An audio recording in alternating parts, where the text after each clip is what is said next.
This is the Sixth Man Show, an Orlando Magic podcast, with your hosts, Kevin Tucker and Jonathan Osborne, covering all things Magic basketball. By fans, for fans. Go Magic!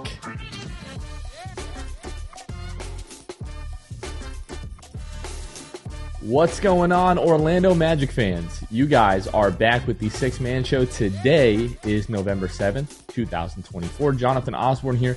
As always, I am joined by my co-host, Kevin Tucker. Kevin, what is going on, man? How are you? I'm all right. Magic just lost their fifth game in a row, so that's not fun. Losing all 5 games on the road trip, not great. But hey, silver lining, Magic come home on Friday. I'll just say, if you're going to that game, you got to lift the boys up. Give them some energy. You know they're dying to be back at home, so cheer them on. In the highs and the lows of that game on Friday against New Orleans, give them a little boost on Friday. I think they need it. They definitely need it. I think a lot of people need a boost right now. Obviously, this was always going to be an interesting week, this being election week. There are winners, there are losers. There are a lot of people in our country right now that are upset, frustrated about the results of the election. We make it a pretty significant point that we don't really go into politics and very outside of Magic basketball, very controversial topics, right? But I do feel convicted that when there are massive changes in our culture, in our country, for us to talk about it just a little bit, and not even necessarily talk about one side versus the other, but waking up today and sort of seeing the climate on social media, one thing that was just really sticking with me throughout the day is when you look at the results of this election and you look at the popular vote, maybe there's a little bit more of a percentage one way or the other, but ultimately it's like 50-50. There's 300 plus million people in this country. When you look at voters, if you're in a restaurant, if you're at a Magic game, wherever you are, if you look to the left and right of you, odds are you're going to run into people that don't agree with your political virtues and the things that are really important to you, the things that you value. But the thing that to me is most important is that if we can't understand that the vast, overwhelming majority of people that either agree with you or disagree with you politically, if we can't come to the agreement that, again, the overwhelming vast majority of that are good-hearted, well-intentioned people that just happen to have different perspectives in life than maybe you happen to, we are never, ever going to be able to get this country where we want it to be. So as we move forward, I just think it's important in everything that we do to try to do so in love and to do that in a genuine way without hidden agendas, and just genuinely try to be as good as we can, to one another moving forward. For myself, for Kevin, I don't mean this to be preachy or anything like that. I know not everybody has the same worldview and beliefs that we do, but I know for Kevin and myself, that comes from a place of trying to live like Christ the best that we can and to treat others with love. For other people, you want to be a good person, you want to put good vibes out into the universe, whatever it is. We just have to try to do a better job of understanding that at the end of the day, people that don't agree with us one way or the other, doesn't mean that they're terrible, awful people. And just wanted to make that point. I hope everybody, is able to get back to some sense of normalcy this week and have a great rest of the week. And some Magic wins would go a long way, but unfortunately, we have not been getting many of those, and we will get into those in just a second. But really quickly, wanted to remind you all that our group night, our first group night of the year, is coming up on December the 19th. That is a Thursday. The Magic are taking on the Oklahoma City Thunder that night at 7 o'clock on TNT. For us, it's a bit of a revenge game from our first group night from last year when the Magic also played Oklahoma City on TNT. It was Shaq's jersey retirement night, and OKC sort of blew the doors off the Magic in that game. So we want to make that an awesome atmosphere in Kia Center. So we're looking for, a couple hundred diehard Magic fans to sit with us in sections 102 and 101. And the first 100 fans that buy tickets to this group night will also get to join us for the pregame warmups. We'll get to go, down to the lower bowl, pretty close to the floor, and watch the Magic's pregame warmups for that game. We have just a few tickets left before we hit that 100 ticket mark. So if you thought maybe your chance was gone to get those tickets, there are still a few left. So head on over to FEVO, FEVO-enterprise.com/event/sixthman65. That's SIXTHMAN 65/offer. And that is also pinned to our Twitter page. So if you just want to go to Twitter and click the link there, you can also find it in the description for this YouTube or podcast episode, rather, if you're listening to us on Spotify or Apple, iTunes, but podcasts. You can just go into the episode's description, click the link there. If you're watching on YouTube, the link is in the description below. So again, we're hoping that you guys will join us for that. That is going to be a really fun night, Kevin. Yeah, it'll be fun. I'll be there. It'll be my first game of the year. I've been kind of stuck at home after my surgery, unable to travel. But yeah, I go back to work next week, and then it's on into the Christmas season. But yeah, December 19th, that'll be a lot of fun. And man, I hope Paolo's back for that, because that'd be awesome. That'd be so fun, But regardless whether he's there or not, that'll be a good night for sure. That is literally what I wake up every single day hoping right now is that Paolo will make his return. I mean, well before that game would be nice. Yeah. But him getting the notification that if he was to return that night and like that group night just happened to be awesome would really be great for us. Let's go into the state of the Magic so far for this week before we break down the last couple of games. So far this week, the Magic are 0-2 with road losses to Oklahoma City on Monday and Indiana on Wednesday night. Sitting at 3-6, the Magic are losers of 5 straight. And at the time of this recording, the Magic are 10th in the Eastern Conference, 5.5 games back of Cleveland, who's in first place, 4.5 games back of second place Boston. They're a game and a half back of Indiana, Brooklyn, the New York Knicks, and the Miami Heat. We're 1 game back of Chicago, and we are a half game back of Atlanta and Charlotte. But it's crazy that the Magic are 10th in the Eastern Conference, yet they're a game and a half back of the 3rd seed right now. So although, yes, 3-6 does not feel great, 5 losses in a row feels even worse. But it's like, hey, the Magic, if you're able to, put together 3 or 4 games here, in a row, or maybe not even in a row, but just over the course of the next, week and a half, you could find yourself squarely back in the playoff race. So it's been frustrating, but there are, some things that we should be encouraged by. One thing that is not so encouraging is that the Magic are 29th in offensive rating on the season so far, with an offensive rating of 105.8. This has heavily been skewed, by the last few games that Paolo Banchero has missed. But regardless of that, they're still 8th in defensive rating with a defensive rating of 109.1. And that's kind of surprising because it doesn't feel like the Magic have played anywhere near their potential defensively. And they're 20th in net rating with an overall net rating of negative 3.3. So per 100 possessions, the Magic are being outscored by 3.3 points on the year. Do you have the offensive? I'm pulling them up right now. Who's 30th? Who's 30th in offensive rating? Do you still have that? If not, I'll pull it up because I'm dying to know who's. It'll take me 1 second to pull I'm that dying up. to know who's had the Utah Jazz, 102.5, who are 1-6 as of right now. That makes sense. I was like, who in the world could possibly have had a worse offense? The Jazz are also 23rd in defensive rating, so that is a recipe for suck. Yeah. But I'm trying to remember who they got their first victory over. It was like Milwaukee or somebody like that. I don't remember. I'll have to look. But yeah, that's interesting. It's crazy, obviously, early season, but just takes a week and you just free fall in those statistical categories, which is kind of wild. But yeah, 29th. That's rough for sure. They beat the Bulls on Monday. Bulls, okay, that's who it was. Wrong Central Division team, but yeah. Rough. Taking a quick look at the injury report, as we just discussed, Paolo Banchero is still out with a torn oblique. He will be reevaluated in mid-December. Initially, the timeline was that he would be reevaluated in 4 to 6 weeks. He's been hurt for about a week now, so we're 3 to 5 weeks potentially away from him being reevaluated. So we're counting down literally every week, day, hour, minute, and second until he returns. Wendell Carter Jr. has now been out the past 2 games with a left plantar fascia strain. And Goga Bitadze returned to the lineup on Sunday after he missed 4 games with a foot tendon strain, and he's played in each of the last 2 games now. Kevin, let's go back to Monday night. Magic taking on the Indiana Pacers. Again, this was the second night of a back-to-back for the Orlando Magic. And you're going into that game not super optimistic just based off the way the Magic had looked in the last couple of games.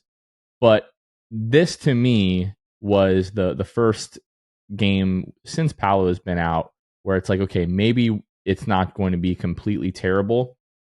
Looking at like the final score of that game isn't going to tell you that. The Magic lose by 16, 102-86. Really where the Magic lost this game was in the first quarter, being outscored 26-39. This was like their third or fourth game, giving up at least a 38-point quarter in one of the quarters in the game. So like 3 or 4 games in a row of that. And at the half, you're down 15. And in the second half, you actually you lose the second half by 1. So basically, like after that first quarter, the Magic played Oklahoma City like pretty close to even. Just like Jalen Williams came out really hot. Some other guys were knocking shots down in that first quarter. Like Oklahoma City shot 71% on 21 attempts in that first quarter, 6 of 10 from behind the arc. And the Magic overall in this game end up shooting 5 of 34 from deep, good for 14.7% from behind the arc. To me, like not every game is like so simple as like, hey, this is the thing that went wrong. In this game, it's literally the thing that went wrong. Like if you look at every other statistical category, it would tell you that the Magic this should have been a close game. It literally was not, because the Magic just could not knock down a shot from behind the arc again. 5 of 34. But I liked the crazy thing about this game was that the offensive process was very good. They were moving the ball. They weren't over reliant on one guy. Yes, 34 attempts it's not a high mark, but for a team that struggles, it's like, man, maybe we could have got some better looks. But they were getting fantastic looks all game long. And it felt like shots have to start falling at some point. They literally just never did, Kevin. And for me, I don't know if you feel differently, but the 3-point shooting was like the start and end of the story of this game. Oh, absolutely. And here's a little stat for you, Jonathan. Between Sunday's game in Dallas and Monday's game in Oklahoma City, in a span of 24 hours, your Orlando Magic shot 60 of 175 from the field, so that's 34%. And they shot 13 of 75 from 3 for 17%. Now, Sunday night against Dallas, they shot 19%. And I remember I got on the postgame live and I was like, oh man, that was awful. And in my mind, I'm thinking it can never be worse than that. And they found a way to prove me wrong by shooting 14% from 3 on Monday. So yeah, they combined Sunday and Monday for 13 of 75 for 17%. And you're never going to win an NBA basketball game with those stats, right? Like, it's a miracle. Well, Sunday's game wasn't close ever. It was done at halftime. But Monday even, it's a miracle that it was even within like reach. But that's because of the Orlando Magic's defense. Like that second and third quarter, especially the second quarter, defensively was elite stuff from the Magic. Like you hold, I forget, I talked about it on last night's show or Monday night's show. You hold the Thunder to like 35, 36 points or something. 36 points in the second and third quarter combined. Right. It was like 36 points or something like that in the second and third quarter combined. And you still don't find a way to do it. It's because, you know, the offense was just, I mean, the Magic scored like 45, but still. 45, I mean, that's what it was, 45. Over the course of 2 periods, you'll take right, that. The second and third quarter. Normally in an NBA game, you hold a team to 45 points in 2 quarters. That you're sitting pretty. But the Magic just could not buy a bucket. Even in those quarters when the defense was great and you're getting multiple stops in a row, they just could not capitalize on it. Credit them for fighting. You know, that's a huge thing. Obviously, that's never going to be, you know, in doubt with this team, with the Jamal Mosley team, with the Jalen Suggs team, right? They could have very easily mailed it in. I think a lot of Magic fans mailed it in before the game started just because of the the second night of a back-to-back and then no Paolo and no Wendell and all that stuff. But they didn't. They fought really hard, just ultimately came up short. But yeah, the conversation for that game starts and ends with 3-point shooting for sure. I don't know about you, but this was the loss so far on the season that I felt the least bad about. Part of it was the opponent, but it was also just really evident. Like from the jump, right? Like we go back to that first quarter where Jalen Williams starts 6 of 8 from the floor, 2 of 4, had 14 in the first. Like the defense, other than like maybe a handful of possessions in this game, the defense was very good. To Oklahoma City's credit, they were knocking down tough shots. And then I think it was Isaiah Joe, in that third quarter, he had 3 straight threes. In 4 minutes, he had 9 points in that third quarter, which like kind of put the game like really out of reach. It felt like at that point, it's like the Magic started to get a little bit of momentum, and then boom, Isaiah Joe comes in, hits those 3 threes, and then you're like, okay, the Magic just don't have the firepower tonight to get back in this game.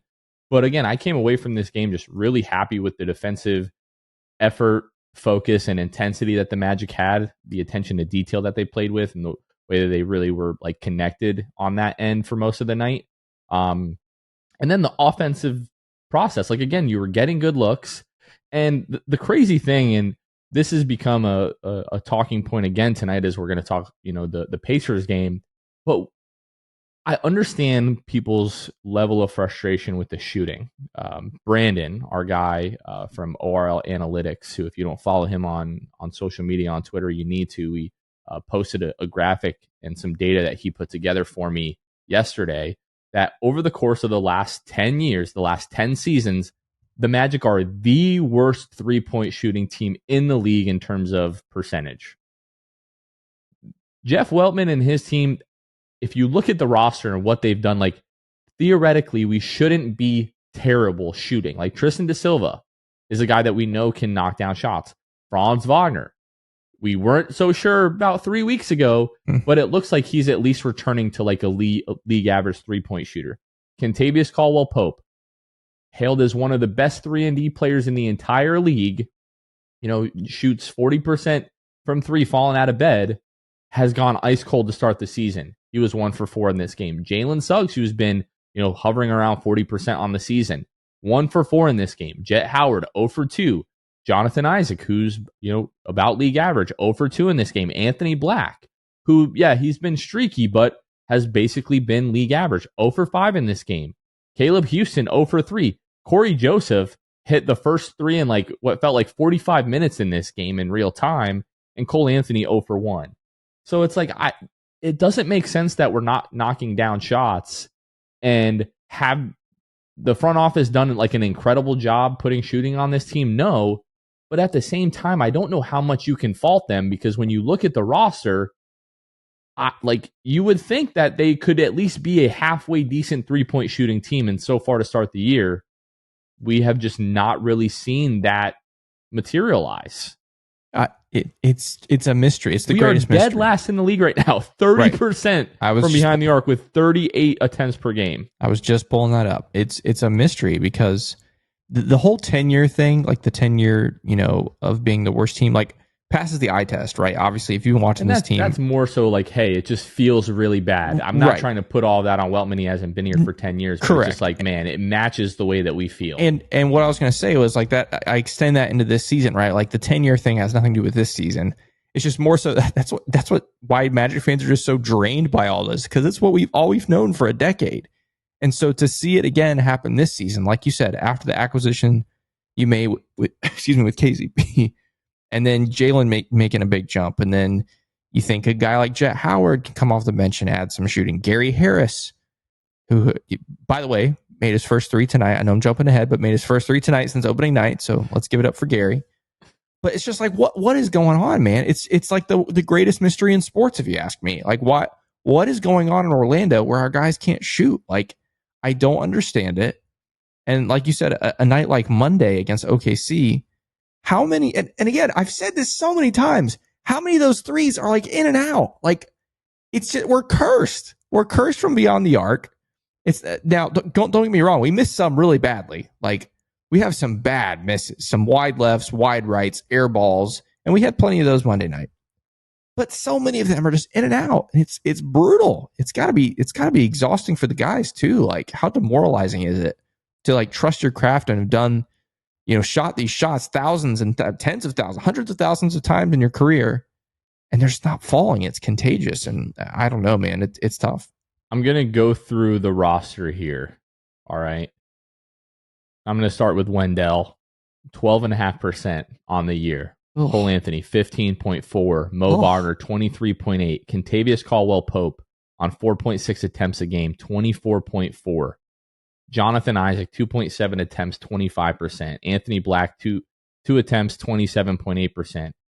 Caleb Houston, I mean, 28.6%. I don't know that it's really fair to criticize Caleb Houston, but Jet Howard, 3.4 attempts, 32.3%. Paolo Banchero, 6.4 attempts, 34.4%. Gary Harris, 3.3 attempts, 34.6%. Franz Wagner, 4.8 attempts, 34.9%. Now, if you would ask us a month ago, would we take 35% shooting from Franz on almost 5 attempts per game? We absolutely would. Jalen, 6.6 attempts, 35.6%. Tristan Da Silva, 2.8 attempts, 42.9%. And Corey Joseph, 1.2 attempts, 50%. I mean, Corey Joseph doesn't really count. You want to generate some more looks for Tristan because he's knocking those down when he gets the opportunity, but it's just like all across the board. We are in just such a team-wide like shooting slump. And it's crazy to think that back in 2009, 2010, along with a couple other teams like the 7 seconds or less Phoenix Suns, but the Magic really helped usher in this new like wave of 3-point shooting. Yeah. And the moment we do that, we're like, it's like the Magic got sacrificed to the NBA to usher in this new 3-point wave. The Magic help usher in that wave, and then as soon as it catches on, the Magic just aren't able to shoot for the rest of eternity, apparently. And here's the thing that I think also adds to it. Like, you look around the NBA and you see so many teams, so many players, and especially against the Magic, feels like sometimes they're not just hitting threes, but they're hitting like tough threes, hand in their face, coming around a curl, like whatever, inbounds play. They're hitting tough threes, and it's like demoralizing. When you look at the Magic stats, that's the hard part. Is the Magic, I think this includes tonight's games already, because I'm on NBA.com. The Magic have the 4th most 3-point attempts this season when considered wide open. So defender is at least 6 feet away. The Magic have the 4th most at 24, basically 23.9 attempts per game. 24 times a night, the Magic are wide open 24 times a night. And on those threes, they are shooting 33% on wide open, which is 3rd worst in the league, only behind Washington and Houston. 24 times a night, you are getting a wide open 3, and yet you just can't knock them down. I think that's also the frustrating part. Is like you feel like every night we're playing guys, and defensively we're for the not every possession, but you have a lot of possessions hand in their face and all this kind of stuff, and they knock them down anyway. And it comes down to our end, and we got guys wide open, and they can't knock them down. It's just so frustrating. This episode of the Six Man Show is brought to you by Jam Hot Chicken. Jam Hot Chicken, they're bringing jams, culture, and hot chicken to the heart of Winter Park. We love Jam Hot Chicken, and we promise you'll love them too if you give them a shot. They're located at 400 West New England Avenue, Suite 13 in Hannibal Square in beautiful Winter Park. They have awesome Nashville and LA-inspired hot chicken that, again, we promise you're going to love. Whether you love spicy foods, they've got plenty of spice there. Even if you just like good chicken, you can get it without spice at all. It's awesome whether you get the Sando, which is their sandwich, the box, which is Jonathan and I's favorite, gets you all kinds of good stuff. Not just the chicken, but the fries, the coleslaw, the pickles, just the comeback sauce, everything you could ever want. It's awesome. Again, check them out there in Winter Park. You can also follow them at Jam Hot Chicken on all social media. And definitely check them out on their website, jamhotchickenfl.com, where you can access the menu, order online, and yes, you can now order Uber Eats. If you're local there to the Winter Park area, Jam Hot Chicken is now available on Uber Eats. So check them out, whether on Uber Eats, on the website, or in person. And when you do, just let them know that the Six Man Show sent you. This episode is also brought to you by, sorry, I wanted to try what Kevin did, but he did it way better. This episode is also brought to you by Magic Matt, Austin Vogt, Fuchsia, Kane Eckler, and Evan Harris. Who are these fine folks? These are some of our Hall of Fame and elite tier patrons. What is a patron, you ask? They are the folks that help financially support the Six Man Show and really allow us to do everything that we do from each episode, all the equipment that we use, watch parties, giveaways, you name it, literally would not be possible without the patrons. We love them so much. We want to give them a special shout out and thank you. Each and every episode, we also give shout outs to brand new patrons whenever we have them. So yes, If you go to patreon.com/the Six Man Show right now and join at one of our levels, you will be mentioned on the next episode of the Six Man Show. If you've been listening to us for a little while or for a long time and you appreciate what we do here, and you want to make sure that we can continue to do that, going again to our Patreon is the best way to do that and support the show. So again, if you would like to join the Patreon, you can find us at patreon.com/the Six Man Show. Let's talk some more Magic basketball. I'm going to look up like contested threes and see if there are teams that are knocking down contested threes at a higher rate, and like, are we playing those teams? I'm sure right there now? are. Yeah. And no, that's not what's happening to us. You know, it does feel that way. Like, don't get me wrong. Like, there are probably 2 to 3 threes a game where it's like, okay, there's no way this dude is going to make that. Like, for example, tonight, TJ McConnell. I'm pretty sure last year when we played Indiana, like our 5th or 6th game of the year, whatever that was, TJ McConnell has a good game. He hits a 3 in that game. And I remember, I don't know if it was David or Dante saying, oh, TJ McConnell with his first 3 of the year against the Magic. Pretty sure it was David Steele. And sure enough, TJ McConnell hits a 3 tonight against the Orlando Magic in their 6th or 7th game or 8th game, 9th game, whatever it is for Indiana. And Dante, oh, there it is. TJ McConnell's first 3 of the year. Wouldn't you know it? And we have a guy like Jarris Walker, who, I'm not trying to disrespect Jarris Walker, but like sets his career high tonight against us. 7 of 7 from the floor. TJ McConnell also 7 of 7 from the floor. We're now bleeding into the Indiana game, but there is one more thing that I want to touch on. Maybe a couple of things from this Oklahoma City game, like when we look at the box score. One for me, and this also feeds into the Indiana game, because right now there is such a game-to-game visceral reaction to Jalen Suggs that I don't quite understand.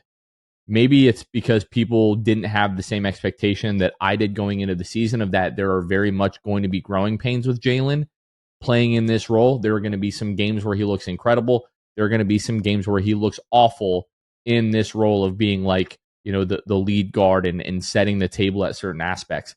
But against Oklahoma City, in my opinion, that is Jalen Suggs' single best game of his career in terms of initiating and organizing and facilitating the offense. He scored 19 points, 6 of 13 from the floor, was 1 of 4 from behind the arc. You want to see him shoot a little bit better there. 6 of 6 at the free throw line, like getting to the free throw line, knocking those opportunities down is huge. 6 rebounds, 6 assists. He had 1 block. He had 2 turnovers, one of which was not his fault, in my opinion, like the wraparound to Goga where Goga just was not expecting the ball.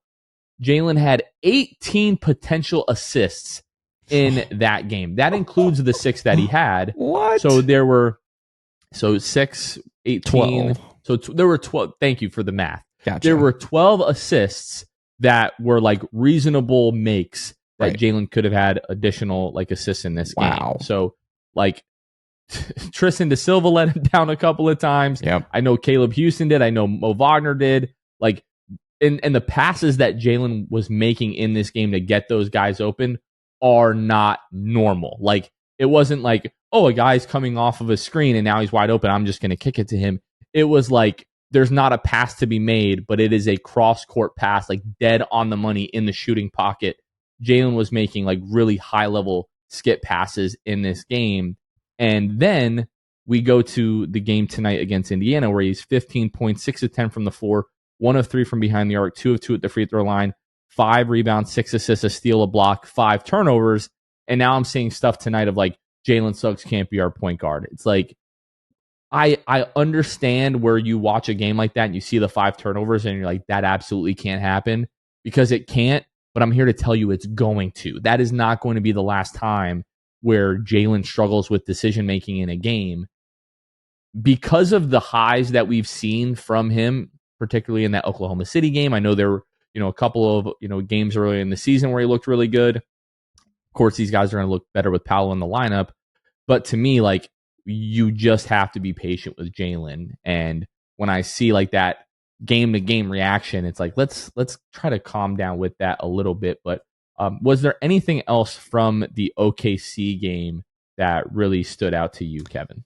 It's not necessarily specifically from this game, but I just have one more stat as I was looking through the basically guarded 3-point percentage. Like we're talking about the team, being open and stuff. So the There are 8 teams in the NBA that are shooting a better percentage when they are tightly guarded.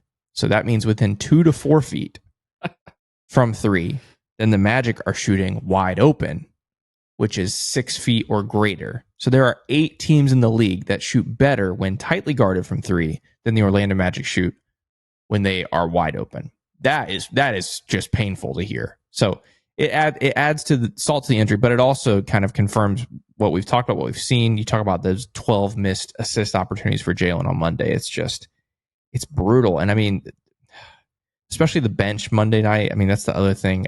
Again, ultimately, it all comes down to shooting, right? Like that, the conversation of this game starts and ends there. But you look across the board. I mean, Jet, Ji, AB, Caleb Houston. Those are the guys that got meaningful. Mo, sorry, can't forget about Mo.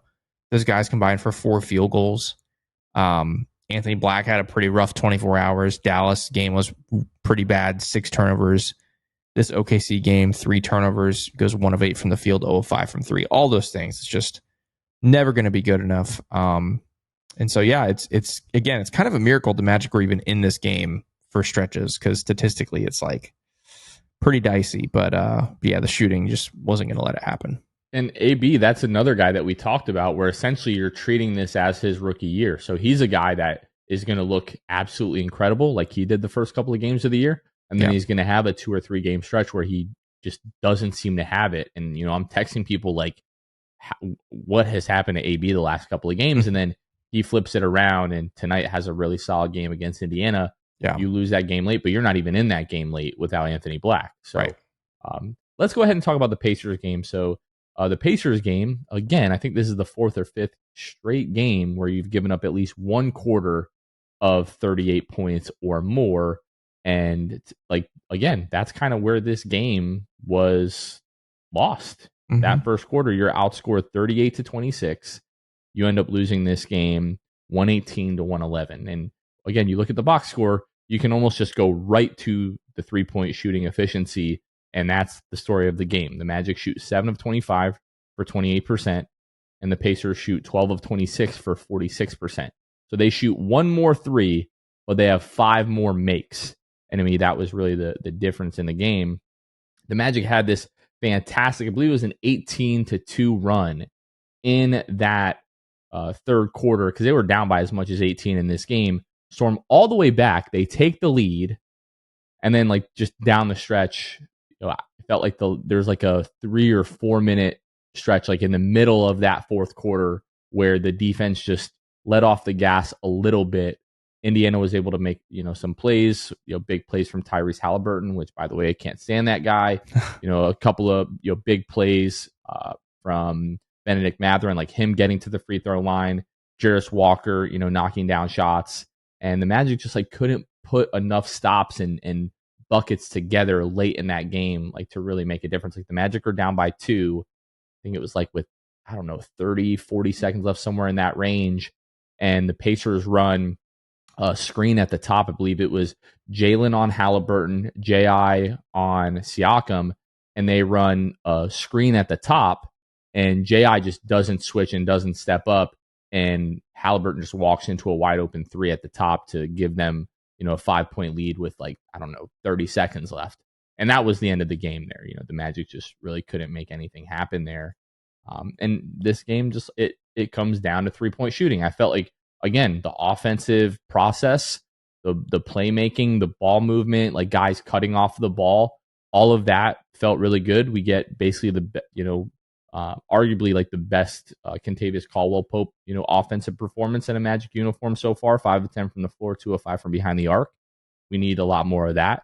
Franz Wagner was in attack mode from like the very outset of this game, and plays 40 minutes. He probably needed to play like 45 minutes for you to win this game, unfortunately. Like when he came out of the game, there was just nothing happening offensively, but 28 points, 10 of 23 from the floor, 2 of 7 from behind the arc, 6 of 8 at the free throw line, 8 rebounds, 6 assists. Goga was really good, 10 points, 12 rebounds, 5 of 10 from the floor. Had a couple of, you know, mishaps, you know, a few too many fouls there.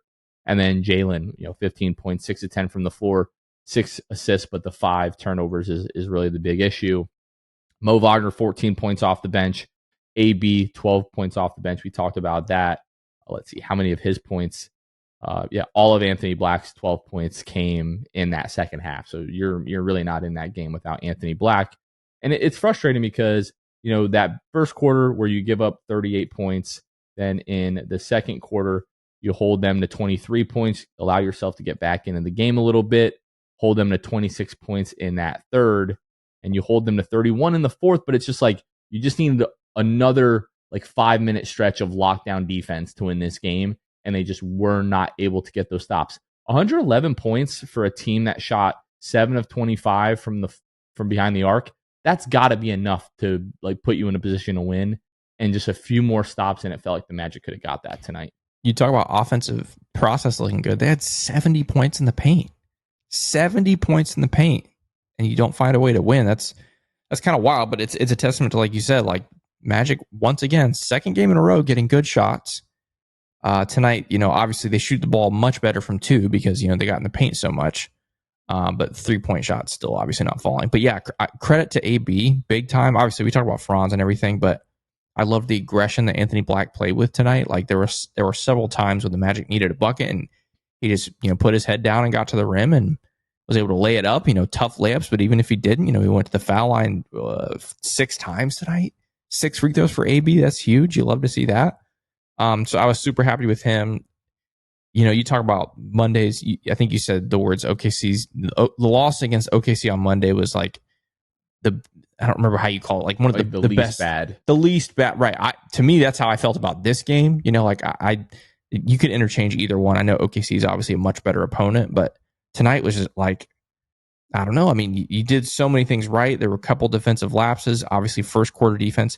And by the way, I don't really pigeonhole you into something, Jonathan. But normally, if there's someone's going to complain about the refs first, it'll be you. But I'm going to do it tonight because I honestly thought the first quarter refereeing was pretty bad, very one-sided. They let Indiana be much more physical than the Magic. Magic were getting called, I think, a lot of the night for really, really ticky-tack fouls. They were letting, as far as driving to the rim and stuff, guys were getting hacked and stuff. They weren't calling it, but then away from the ball, they're calling really ticky-tack stuff. I mentioned it on the postgame live, that Goga, where he's got the ball and he's pivoting at the, I think it was top of the key, and all he's doing is pivoting. And I don't remember who it was, McConnell or somebody comes around, and Goga is not extending anything. He's not doing anything. He's just pivoting, and they call him for the offensive foul. There was random stupid stuff like that they called all night. There was a drive Jalen Suggs gets slammed into late in the game, doesn't get called. And then on the other end, it was Anthony Black guarding TJ McConnell. It was incidental contact, their foot, one foot hit the other and McConnell falls to the floor. It wasn't a trip. It was that McConnell, just the way that he moved his foot ended up hitting Anthony Black. And, it should have been a turnover in my mind. The way that it was being officiated on the other end, it would have been a turnover. Right. But yeah, the officiating was very inconsistent across this game. I just have a really tough time making a big deal about it when you shoot 7 of 25 from behind. I know. I just thought, especially that first quarter, and again, first quarter defense wasn't great. Pacers were hitting a lot of tough shots, but I loved what Mosley said. This was such a good point in his post-game presser. Someone asked about the first quarter starts, and he attributed part of that to the fact that the Magic are not shooting the basketball well, of course, but especially in the first quarter, that teams are getting out and running off of their misses, and that's leading to these quick starts for teams. We've seen that several nights in a row, and I thought that was a great point. And again, it's a testament to not having Paolo. The offense is already a struggle with him. With him gone, obviously, it's much more of a struggle, and especially I feel like in the first quarter, the team is really struggling to find rhythm, struggling to find momentum. So they're missing a ton of shots, and then teams are just getting out and running on them. I think that's a really good explanation for that. Not an excuse. The Magic do need to do a better job. And Mosley ended it by saying, ultimately, we just got to make our shots, and that's how everybody's feeling. But it's a good explanation for it. Jonathan, I have 2 things from this game. One of them is a positive, one is a negative, and they're conversations I want to start. I think I want to start with the pro Magic, the positive one. And this doesn't have to be long. This doesn't have to be in depth, Jonathan. But can we talk about Tyrese Halliburton? I just don't like him. I used to like him. But something has happened over the last, 12 months, 18. I can't stand him. He drives me nuts. I think he's so cringe.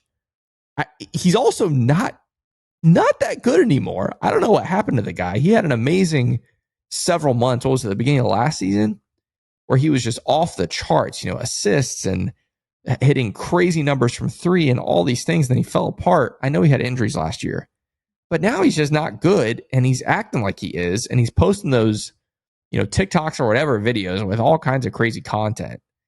I don't know. I find him cringe. Am I off on that, or like what's up with that? No, he's the kind of like I put in the same vein of, people are gonna kill me for this, but Steph Curry, like I just find those guys to be front runners. When things are not going their way, they're pouting, body language isn't great. And when they're up, like they're talking trash, they're jumping around, acting like fools. Like Halliburton had a really good 5-minute stretch in this game in the fourth quarter. But up to that point, right, like he was 3 of 6, from the floor with 9 points, late into the fourth quarter. Dude, this is your team. You're supposed to be the best player on this team. And then he hits a couple of shots and starts talking trash to our guys, where it's dude, you've gotten 32 points off the bench from Jarris Walker and TJ McConnell shooting 100% from the floor. You're getting carried by these guys up to this point. Yeah. He hit a layup, and then he hit a 3, and is all of a sudden screaming at our guys and hitting the call timeout, taunting our team for calling a timeout. Yeah. I just really can't stand the dude. He's not a guy that in a loss still has that kind of edge to him and is still talking. It's Luka. Everybody talks when they're up. Tyrese Halliburton is one of those guys who only talks when he's up. Yep. Credit to our guys. Our guys are always talking trash constantly, Jalen regardless this year, of especially the score, the minute in the game, the context, who's on the floor. Jalen, Mo Wagner, Anthony Black, Franz, these are guys that do not care who is out there at any given moment. Doesn't matter what the score is. You're not going to punk those guys. But yeah, I don't want to devote too much time to talking about that guy because I don't really care for him. And I'm putting the Pacers kind of in the same vein. As long as he's the best guy on that team, they're not really going to have a ton of success. Yeah. If you want to lump them in and say, oh, well, we went to the Eastern Conference Finals, guess what? So did the Atlanta Hawks. Yeah. So did the Miami Heat. The Miami Heat got to the freaking NBA Finals. Yeah. And look the way they continue to invest in that team, and look where that's gotten them. So yeah, I've said my piece. I don't want to give that a ton more. We probably sound like haters. Guess what? I am a hater. That's right. I absolutely am a hater. If you're like, oh, you guys are just hating, you are dang freaking right, man. I will be the first person to admit that. And more often than not, when I'm like, oh, you're a hater, and you said you're right, most people just respect that. So that's right. Just respect my hate, okay? When people are corny, you just got to be haters. Yeah, tonight also confirmed, it's expected that Indiana and Orlando are going to be somewhere in the same stratosphere, at the end of this. Indiana Orlando playoff series. That's what I was saying. Dude. That's what I was saying. The game tonight just confirms I'm not afraid of them. Obviously we need to be healthy. Give me Paolo. And I said this on Post Game Live. If Orlando has home court, Magic in 5. Magic in 5. You're being generous. To Indy. Yeah. Now if we don't have home court, it'll be different. But Magic still win that series. Give me I don't know how it probably wouldn't work with the way the standings would fall. But give me a first round playoff series against Indy. Give me the Cavs in the second round. I want it all. I want all the chippiness. I want all of that. Those two playoff series would both be so much fun, I think. That would be fun. Give me a 4, what would that be? A 4-5? Probably, yeah. Matchup with Indiana. Potentially 3-6, maybe. I don't know. Yeah, us 3-6. Yeah. Let's relax here. Yeah, I have one more thing, Jonathan. Sorry, I said I had 2 things. I'm going to put you on the spot a little bit here. Not a lot. Before the season and into the preseason, you talked a lot about Jet Howard. We talked a lot about Jet Howard. Thank you. Getting opportunity, especially with Cole, being put as DMPs. Now Jet's getting opportunities. Not making the most of it right now, especially tonight. He gets 3 minutes. He's the first player off the bench tonight, gets 3 minutes, tries to go on a heater, goes 0 for 3, gets burned on at least one defensive possession, and ends up being pulled and doesn't come back in the game. Not that it's way too early to say, we're out on Jet or whatever, but I'm just curious, what have you seen from Jet so far, and what are your thoughts on him? Yeah, what I've seen from Jet is like what not in terms of like the results, right? Because like it's very like make or miss. Like we gave a guy like Caleb Houston a couple of years like full of opportunities, and the Yeah. team is at a different point, you know, in the timeline and everything like that. But by no means have I like with Caleb. I'm like, in theory, you're a good shooter, but you've never done anything to prove to us that you can do that consistently. You've won us a couple of games by getting hot over the years, and that's awesome. And I love Caleb, and I'm rooting for Caleb. But I'm not ready to get to that conclusion with Jet Howard. What I will say, particularly about this game tonight, is it's unfortunate that the coaching staff feels like they have to have such a short leash with Jet Howard. A big part of it is defensively. Like he just has really unfortunate lapses at this point where he just completely loses like what is happening. I don't think it was tonight. I think it was Monday against OKC, but there was a point in that game where I think he played 11 minutes against OKC. And I think, as a matter of fact, it was Isaiah Joe, one of those 3 threes. I think it was the second or the third, where Jet just I think it was the third, where Jet just completely loses this guy in transition. It's very obvious that was his assignment there, and he just leaves Isaiah Joe for an open three. And it was either his second or third in a row there. And I was like, yeah, like that kind of stuff, just you can't have that happen. If it was a different year where we were, not that we're not focused on development and not that we're all in on wins, but we're definitely trying to balance that quite a bit more this year, right? Like if it comes down to development versus the win, we're going for the win. Where in other years it was development regardless of the outcome. In other years, I think he would get more of a leash, but right now it just feels like it is so short with Jet, where he hasn't been given the same opportunity that like in Tristan Da Silva, he's not perfect, but he's been given more of a leash right now because I think he is further along as a basketball player. He's a few years older. He is knocking down shots when he's given the opportunity, but he's been allowed to play through mistakes. Franz Wagner was allowed to play through mistakes. Jalen Suggs, Cole Anthony, obviously Paolo Banchero, Anthony Blackley, all those guys were allowed to play through their mistakes for better or worse.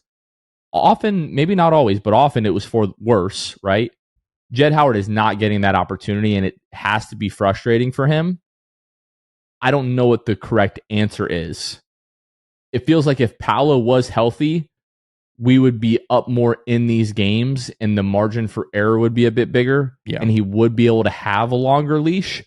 But right now, the way that these games are going, it's like if we don't have guys on the floor that are going to be making a positive impact every second that they're out there, you almost can't have them on the floor. Now, I do think there are a couple of guys who you're just playing out of necessity because you are down 2 bigs in Paolo and Wendell. I would argue that there have been points in the last couple of games where it's like, why is Mo on the floor? But then it's also like, well, who are you going to put in the game? There's just nobody else with the type of size that he has to make it make sense to pull him out, even though he's not playing particularly well. But it's unfortunate for Jet, but he has not, like we talked about Cole at the beginning of the year. We need you to do one thing, and if you're not doing that, what are you doing? Right. That's kind of where I'm at with Jet right now. But I'm not ready to, throw in the towel on Jet. Like it's been 9 games, right? But when he's got to start taking advantage of some of these opportunities.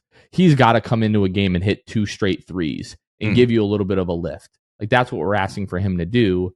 And if not, he doesn't have to be perfect defensively, but he has to be substantially better than what he's been. I don't think he's been as bad as some people are making him out to be, but it's like 70% of the time you're out there, you're really solid, but that 30%, you're killing us. Right. And that can't happen. So that's kind of where I am. Yeah. And you mentioned it. This is game, 9, I guess it is.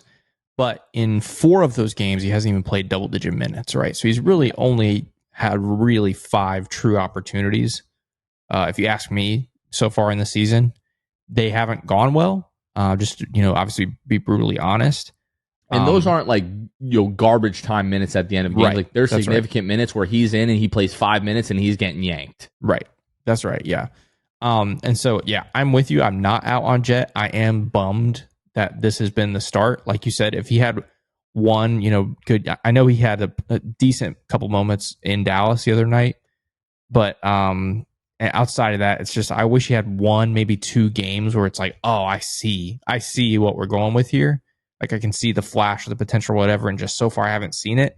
And I'm equally conflicted because in the very short sample size that we've seen from Tristan, I think Tristan is a more net positive right now than Jet. Been more reliable from three. They're very different basketball players. They're not A and B. You can't really compare them to each other in that way. But he's hitting his open threes more frequently, though still not the best. And then defensively, I think he's in a different category than Jet. Honestly, like I think I've been very impressed with Tristan Silva's defense. Is it perfect? No. But, is it what you should expect from a 4-year college player? Maybe, right? Like a guy that's just been playing high level basketball for a long time. I've been super impressed with him. So all those things to say, obviously not out on Jet, but I'm very interested to see how much more of a leash he gets. And especially, Cole Anthony's still there waiting in the wings, right? Like Cole Anthony's not done, I don't think, with this team. Like I know he's getting DMPs right now. I think he's going to get another chance, whether it be just, because coaching staff mixes things up or there's an injury or whatever. Cole, Cole's hungry. He wants it. So it's just a matter of time to see which of those two guys is going to get it. And I guess we'll have to wait and see. If Paolo and Wendell were to miraculously come back tomorrow, what would you do with the bench lineup? That's tough because I really like what I've seen from Tristan recently. Recently, everything's recently at this time of the season. Bench unit, probably, obviously the staples are going to be AB and JI.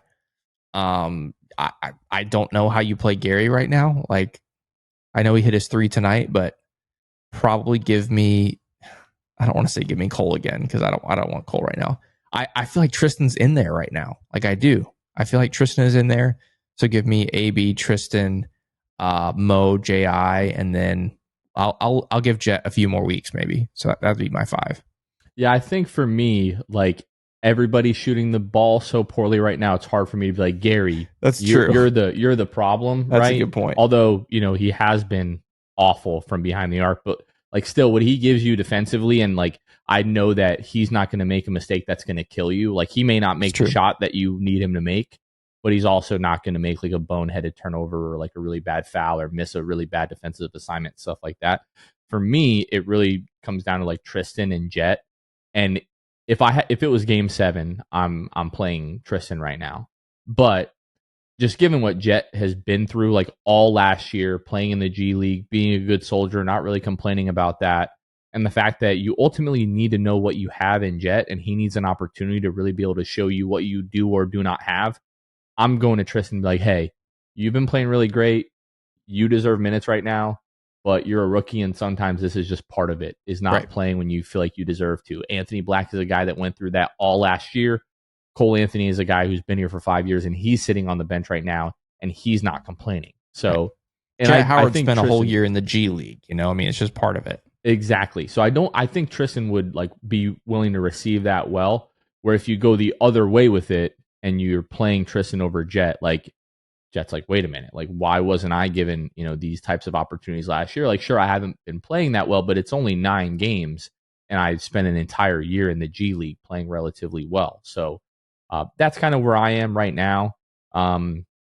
It's going to be interesting. I do think a part of it right now is like we've really had this lineup for 2 games. Yeah. Right? It's like guys started to go out. Goga wasn't there. Franz wasn't really fully healthy. So we have to find, like these guys have to get in a rhythm of the playing groups that they're playing with now. And a big part of it is like, sure, Jalen had a good game, against OKC where he had 18 potential assists, all that kind of stuff where he was like hyper aggressive. And then like against Indy tonight, it's like 10 shots and, didn't have the ball in his hands as much because Franz was more aggressive. To me, it basically feels like Franz and Jalen have to be 1A and 1B, in the offense in terms of like shot attempts and who's like actively looking to score. Because if we're not getting 2 guys like around 20 points each game, it's going to be really hard to win. Like tonight, you get 1, 2, 3, 4, 5, 6 guys in double figures. that's not always going to be the case given, the guys that are available right now. So like Franz and Jalen, like those guys have to be in that 18 to 25 range. You need basically 45 to 50 points a night from those two guys if you're going to be, winning and competitive in a lot of these games. And then sure, if KCP and Anthony Black and Mo Wagner all give you double digit points, then that's fantastic. But I want to ask you, Kevin, do you feel like the dam is going to break in terms of the 3-point shooting? Meaning it's at some point we're just going to have a game where we go, 20 of 25, or do you mean the Not other at way? some point we're going to have a game where we shoot 20 of 25, but like we're going to have like multiple games in a row where we're making, 40+% from three. And this team at the end of the year will be around league average. The last statement, I don't know. It just feels like again, theoretically, we have too many guys who should be league average shooters for us to not get to that point. And guys that have proven that they are above league average shooters. I definitely agree with your first part. It's only a matter of time. And the players have said this in post-game interviews. Like the shots are going to fall eventually. It's just a matter of time. Like we need it now instead of, in the future. But there are going to be games where we're knocking them down. Obviously, when you're at home, I expect that. And we saw that at the beginning of the season, right? Like in Miami and against Brooklyn, those first two games of the season, all of our heads were turning. We're like, wait a second, is this a 3-point shooting team now? And then all of a sudden we fall apart. But that proves that it's there. Like it's possible. We've seen it with our own eyes. It's not something we made up. So I think it's possible. And I definitely believe they're going to have games where they bounce back. But getting back to league average, I mean, I don't know. We weren't there last year, and it's especially when you have games like we've had this week where you shoot 19% and 14% and whatever it was tonight, 20, I lost it, 25, 28% tonight. Like these aren't just like, we're just barely under. Like these games are going to hurt the average of the season. So I don't know. I think we'll be better, obviously, but league average feels so daunting right now. League average, is roughly like around like 36-ish%. Right. Last year, you're at 35%. And I'm just like, you've added, if Franz, who, is like usually like second or third in terms of volume from behind the arc for this team, if he can get back to league average-ish, 35% or whatever, Jalen, if he's able to be above league average, which he should be, you add Kentavious Caldwell-Pope, you add Tristan Da Silva, Jet Howard, you still have Gary Harris. Like you still have guys who you would consider reliable shooters. I think at some point, like I would say right now, we still finish better than we were last year, which was 35.2%. So I do feel like I don't think the pendulum is going to swing all the other way to the other side like that, where you have multiple games where you're shooting 45% from three. And we make, I don't know, 63s over the course of 4 games. Like I don't think anything like that happens, but I do think, like kind of what we saw at Gary a couple of years ago, where you start the season really bad and then you're good enough over the course of the year to be pretty happy with where you end up. Maybe, I don't know, is it a mental thing that it was such a blow losing Paolo and now they're sort of trying to figure out what their offensive identity is, and again, like back to the playing groups and playing with different guys, getting used to that. And do they just need to get home, which they are getting home now? They're about to go on a 1, 2, 3, 4, 5 game homestand. New Orleans, Washington, Charlotte, Indiana, Philadelphia. Now that you're home, and we saw this in the playoffs, obviously, now that you're home, are you going to start knocking down threes? I hope the answer is yes. And right now it just feels like we're just having a team-wide cold streak. Not that like this team isn't capable of knocking down shots, which for the better part of the decade that we've talked about, where we've been the worst 3-point shooting team in the league, it's like we just don't have guys that can knock down threes. This team doesn't feel like that. Like we do have guys that we know, history tells us they're good shooters. Yeah. They're just not making anything right now as an entire unit. So for me, it does feel like at some point the dam is going to break. We're going to, swing the other way, pause. And then we're we're going to be okay. We're going to win some of these games. So, yeah, let's hope so. Yeah. All right, I've emptied the clip. I got nothing else right now. There have been encouraging signs in the last couple of games, but as I tweeted and said tonight on Twitter, or X, encouraging signs are great, but unless they're turning into wins, they do nothing good for you. Nope. At this point, this team is beyond moral victories, right? Like, you can pick out some things they're good, trends you like to see, things you want to see replicated, but this team is too good and has too high of expectations for moral victories. We used to do that all the time. Nowadays, it just doesn't quite hit the spot anymore. But yeah, some things tonight and Monday night, we definitely want to see if we can continue those. The next 4 games all do feel winnable. Yeah. New Orleans, Washington, Charlotte, Indiana. If the Magic can go on a 4-game win streak here, and at that point they'll be sitting I'd 7-6. You could be 4 or 5 seed in the East. Let me just add, I'd say the next 5 games, because after that is Philly. Okay, so I know Philly's getting Embiid back by then, supposedly, but Philly they also have 1 win on the season. So I'll say the next 5 games feel very winnable, all at home. Let's see what kind of noise they can make. Yeah, you go 2-3. You're beating a couple of teams that are ahead of you in the standings.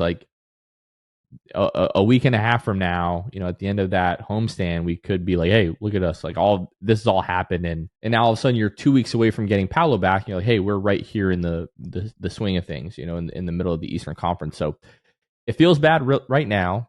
But if you just zoom out a little bit, thankfully the rest of the Eastern Conference has been struggling. And with just a couple of good weeks, you could find yourself, with home court advantage again. So just have to survive until we get Paolo back. That's what it feels like right now. Now, the last thing I'll say about this whole episode is this. A couple people have asked, in the chat with the postgame, is it time to panic yet? For me, I'm not there. Ask me after this 5-game homestand. That's this 5-game homestand is going to tell a lot about this team, about how it's constructed, about everything. And so if this team goes, heaven forbid, 0-for, and you're sitting at a 10-game losing streak, yeah, I'm panicking about a lot of things. But like you said, if this team can muster up at least 2-3, I think would be cool. I think 3-2 is possible. I think 5-0 is possible. Then I think I'm feeling pretty good. But yeah, ask me after these 5 games. 5-0, I'll be feeling great. Out of all of that, everything that's happened so far, if we're sitting at 8-6, that it will be an absolute freaking win. Yeah, feels unlikely, but even if you're sitting at 7-7, that's a win. Or 6-8,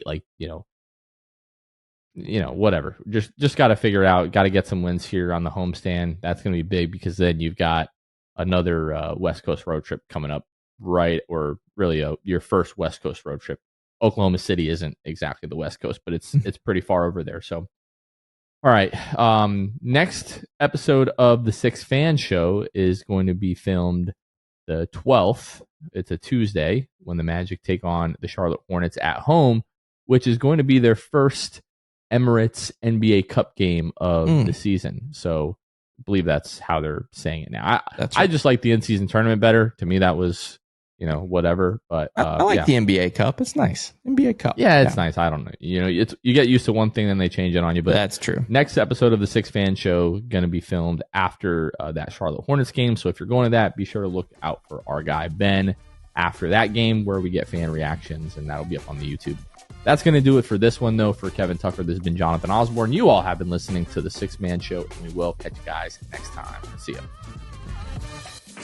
Thanks for listening to The Sixth Man Show. Be sure to subscribe on iTunes and Spotify to get new episodes downloaded directly to your phone. If you enjoyed the show, please take a minute to give us a 5-star rating and a review. It helps out the show a lot. Follow us on Twitter, Instagram, and Facebook at Sixth Man Show. We'll catch you guys next time. Go Magic!